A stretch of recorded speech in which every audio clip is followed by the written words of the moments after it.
Wrestlers who turned down WWE for millions. Number 10. Ricochet. A rumor circulated in May of 2024 that Ricochet's WWE deal was expiring. These rumors escalated in the weeks and months that followed, and it was widely reported that Ricochet wouldn't be signing a new WWE deal, and he was opting to leave the company the moment his current active contract expired. Ricochet was a name that was often used on TV, and he received numerous pushes up and down the card. Ricochet won the US and Intercontinental title during his time in WWE, yet this clearly wasn't enough for him, who wanted to spread his wings. WWE would even make the talented star the first ever WWE Speed Champion, and fans theorized that this was a last-minute attempt to entice Ricochet into re-signing, but it clearly had little effect. The common belief is that Ricochet is AEW bound, and it'll be interesting to see if Ricochet turning down WWE in favor of AEW was the right move for his career. Number 9. FTR The Revival. And whilst Vince McMahon certainly had a love-hate relationship when it came to tag team wrestling, one tag team he actively fought to keep under contract was FTR, aka The Revival. The duo requested to be released from their WWE deals a number of times during the main roster stint, and before they eventually left WWE, it was reported that they were offered deals close to $1 million each. Some of the creative pitches McMahon had for the duo, though, were insanely bad, and it's hardly a surprise that the two decided to sign for Tony Khan's promotion. Even though McMahon evidently had no interest in giving the tag division the spotlight that FTR craved, this was likely a case of McMahon doing everything in his power to stop two of his stars going to a rival promotion. Number 8. Kurt Angle. Several years before Kurt Angle signed for WWE and became one of the biggest wrestling stars of all time, WWE reached out to Angle and offered him a 10-year deal in 1996. This deal would reportedly be worth around $500,000 per calendar year, and Angle discussed this 10-year deal offered on his Kurt Angle Show podcast. I didn't know what I was getting into, going up there and giving me the whole limo treatment, first-class airfare, and treating me like an important person. It was pretty cool, but going to Vince's office and talking to him was a bit overwhelming. I knew of him, I knew who he was. He straight up just gave me a deal, a 10-year deal, take it or leave it. I asked him if I could talk to my agent first. Vince said that was fine. The meeting wasn't long, and I told him I was interested, but I don't know if I was going to sign or not. He would then explain why he decided to turn down the lucrative deal. I was brainwashed. I was told it's not something you'd be interested in. The people that were telling me not to do it didn't even understand it. They thought it was a bunch of stunts these guys were doing, fake fighting. They felt like they were taking a backseat to pro wrestling. Amateur wrestling was the small league and pro wrestling was the big league. Angle would eventually sign for the company in 1998, and the rest, they say, was history. Number 7. Brock Lesnar. WWE put a ton of resources into making Brock Lesnar the guy in the Ruthless Aggression era. Therefore, when Lesnar turned around in 2004 and said he was leaving the company, they were shaken to their core.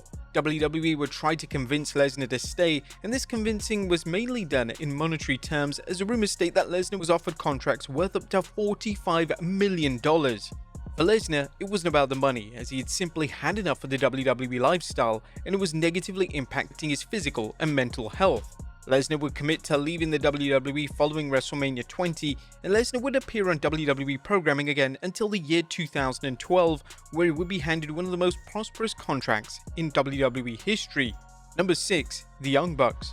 Believe it or not, there exists an alternative timeline where the Young Bucks signed for WWE before they committed to AEW. Numerous reports indicated that Triple H was the one handling the contract negotiations, and the Young Bucks reflected on the negotiations in 2020 during an interview with Fightful. He was great, charming dude. He said all the right things. I don't know how many times I told him no. We must have declined the offer in the end. I don't want to exaggerate. It had to have been at least 4 or 5 times, and by the end of the conversation, he would have another call scheduled with me in 2 weeks, and I would go, how did he do that? Well, I just told him no. We'd be laughing by the end of the conversation. The conversation would start with me saying, we're sorry, we're going to pass on this. Thank you so much. An hour later, I'm talking about our next phone call in 2 weeks.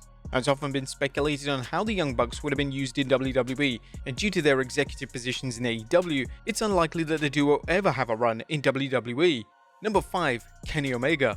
Another founding member of AEW, that being Kenny Omega, was another name that turned down major money from WWE in favor of AEW.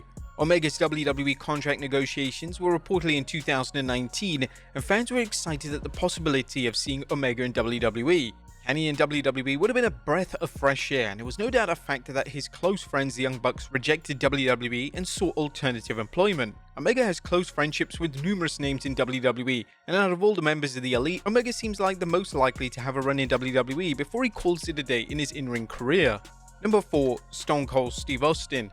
Stone Cold Steve Austin formally came out of retirement at WrestleMania 38. Austin, who had been retired since 2003, believed that a match with Kevin Owens was a good enough reason to come out of retirement, and he was right, as the match delivered and warranted the Night 1 main event slot for the aforementioned show. When it came to the following year, WWE had 2 pitches for Austin. The 2 pitches involved contracts that would see him wrestle either Roman Reigns or Brock Lesnar. Of course, due to the names involved, either of these matches would have been a main event matchup, and Austin would have likely received the payday of a lifetime. Austin would turn down these matches, and as for the reason why, the Texas Rattlesnake revealed the truth during a captivating interview with Sports Illustrated. I said, guys, I'm just fixing to go into production on this show, Stone Cold Takes on America, and until we start production, I don't know what my life looks like. I can't commit. Sure enough, there were technical issues before we finished. I was supposed to finish a month before we did. Austin continued by saying, there's no way with the schedule I was doing, driving an RV all over God's creation, doing all I was doing, that I would be ready. I had 2 30-pound dumbbells, a 45-pound sandbag, and a 25-pound kettlebell. Working 15 hours a day and then getting a 30 or 40-minute workout, that doesn't get you ready for WrestleMania, and I was really protected at WrestleMania 38. This time, that wasn't going to be the case. That was a true statement. Until this show was over, I couldn't commit. Number 3. Dean Ambrose. In a rare move, WWE announced Dean Ambrose's departure ahead of time, and whilst it's never been made clear as to why, some believe that WWE wanted to draw attention to Ambrose's final storylines in the company. Ambrose was a big-time player for the company, so they threw a ton of money at the former WWE champion in the hopes that he would re-sign.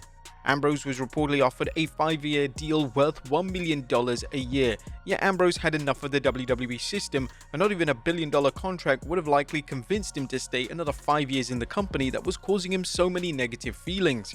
Number 2. Will Ospreay. One of the names that decided to sign with AEW as opposed to WWE was Will Ospreay.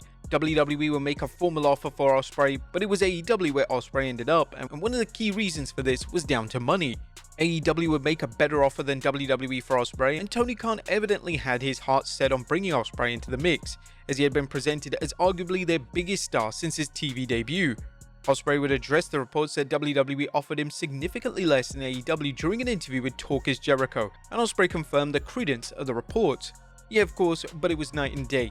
Even in differences of what they were offering and what AEW was offering, AEW was way better.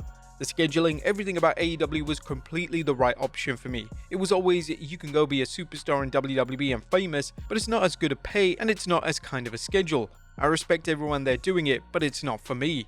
And number 1, Sting. It took WWE years to finally sign the icon Sting. Time and time again, WWE would offer a contract to the legendary name only for Sting to turn it down. One of the times that Sting was close to signing was in 2003. WWE offered Sting a contract and his debut was to come at the end of WrestleMania 19, and he would debut by confronting Stone Cold Steve Austin. Obviously this fell through and Sting would eventually end up signing for TNA. In 2011, discussions began again, and it was rumored that Sting could potentially wrestle The Undertaker at WrestleMania 27 and enter the WWE Hall of Fame. WWE would even tease a mysterious character using vignettes involving a spooky cabin, and fans were 100% convinced that this was for the Stinger. These vignettes ended up being for The Undertaker, and WWE moved forward with a WrestleMania match between the Deadman and Triple H. 3 years later, Sting would finally put pen to paper on a WWE deal, and while Sting never got a dream match against The Undertaker, he would get to compete at WrestleMania 31 against Triple H and be inducted into the WWE Hall of Fame. But there you have it, folks, wrestlers who turned down WWE for millions. Be sure to leave your comments down below, and I'll see you next time with some more wrestling content.